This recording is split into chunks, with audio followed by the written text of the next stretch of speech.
Come right out and say that. Come right out and say, I don't believe God is powerful enough to pull off the world that provisionists posit he could have.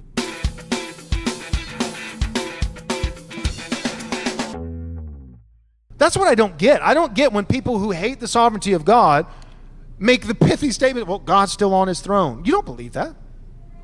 Okay, we do believe that sovereignty means God is on his throne, because that's what sovereignty is. It's kingship. It's lordship. He's the ruler. That's what sovereignty means. It doesn't mean determinism.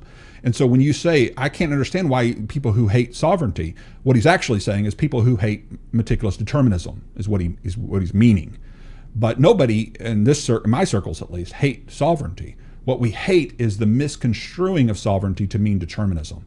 And yes, we do believe, Joel, that God sits on his throne. And the question is, if God sits on his throne, does he have the power and the ability to make people who are able to make choices that are free and real and meaningful? I believe that in his sovereignty, he can have a world where he doesn't control both sides of the chessboard, but that he's still victorious because of his power and his might. I believe that. Do you believe that's possible? Because listen, I will concede it's possible for God to have created a world in a Calvinistic way.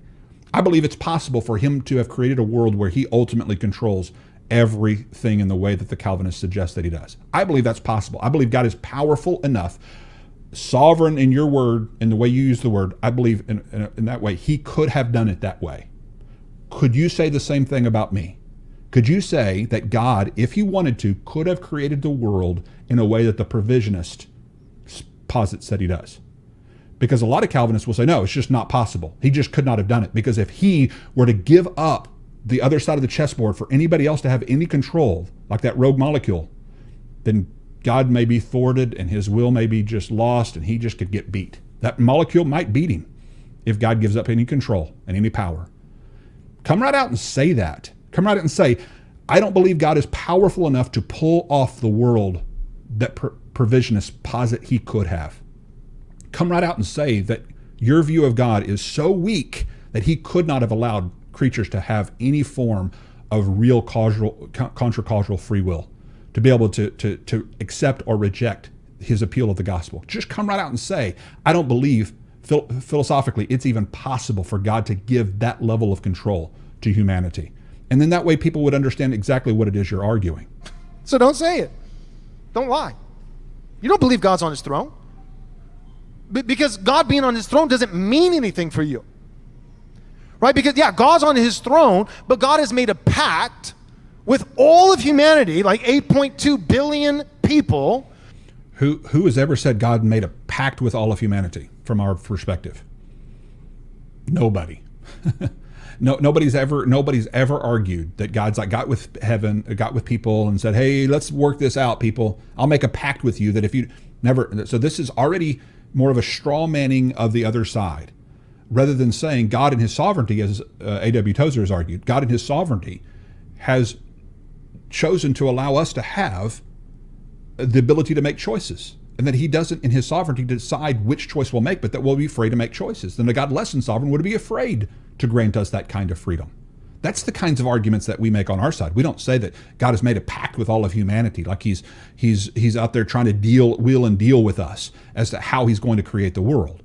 That because God is so concerned about true love, he's going to have free will, because we've all heard some, beta theologian make that argument before, where, you can't have true love unless you have free will. Okay, let's listen to a quote-unquote beta theologian. His name's C.S. Lewis, and his making that very argument that Joel Webbin is mocking here in his sermon. Christians, then, believe that an evil power has made himself for the present the prince of this world. And of course that raises problems. Is this state of affairs in accordance with God's will or not? If it is, he is a strange God, you will say. And if it is not, how can anything happen contrary to the will of a being with absolute power? But anyone who has been in authority knows how a thing can be in accordance with your will in one way and not in another. It may be quite sensible for a mother to say to the children, I'm not going to go and make you tidy the schoolroom every night. You've got to learn to keep it tidy on your own. Then she goes up one night and finds the teddy bear and the ink and the French grammar all lying in the grate. That is against her will. She would prefer the children to be tidy. But, on the other hand, it is her will which has left the children free to be untidy.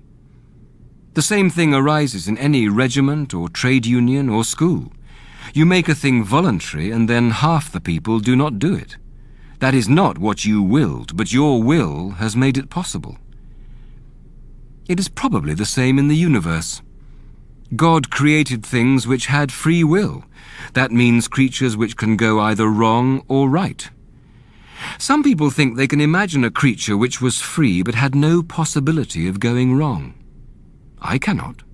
If a thing is free to be good, it is also free to be bad. And free will is what has made evil possible. Why then did God give them free will? Because free will, though it makes evil possible, is also the only thing that makes possible any love or goodness or joy worth having. A world of automata, of creatures that worked like machines, would hardly be worth creating.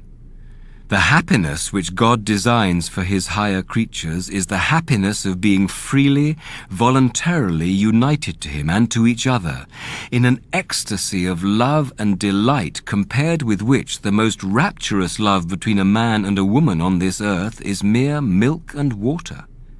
And for that, they must be free. Of course, God knew what would happen if they used their freedom the wrong way.